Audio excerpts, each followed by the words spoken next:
নমস্কার বন্ধুরা, আজকে আপনাদের দেখাবো আমরা অ্যাডেনিয়াম ফল। অ্যাডেনিয়াম এমন একটা গাছ যেটা গরমকালে প্রচুর ফুল দেয় এবং গ্রীষ্মপ্রধান মরুপ্রধান অঞ্চলের গাছ, তাই একে মরুগোলাপও বলা হয়ে থাকে।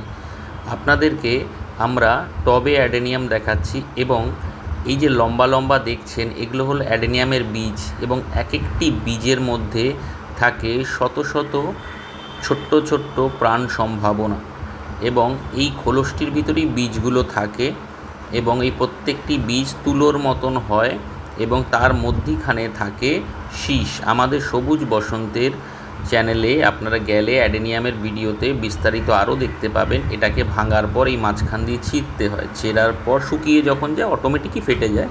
তারপরে এই বীজটাকে রোপণ করে দিতে পারেন।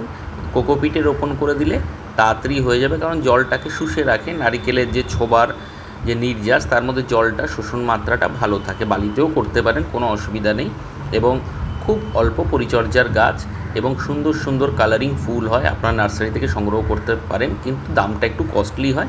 বীজ থেকে কাটিং থেকেও আপনারা তৈরি করতে পারেন। ভিডিওটি যদি ভালো লেগে থাকে আমাদের চ্যানেলটিকে একটি লাইক, শেয়ার এবং সাবস্ক্রাইব করবেন এবং আমাদের সঙ্গে থাকবেন। সবুজ বসন্তের নানা গাছ নিয়ে ভিডিও আছে, ফুল ফল নিয়ে। আমাদের সঙ্গে থাকুন, ভালোবাসা দিন। আজকের জন্য এ পর্যন্তই, টাটা।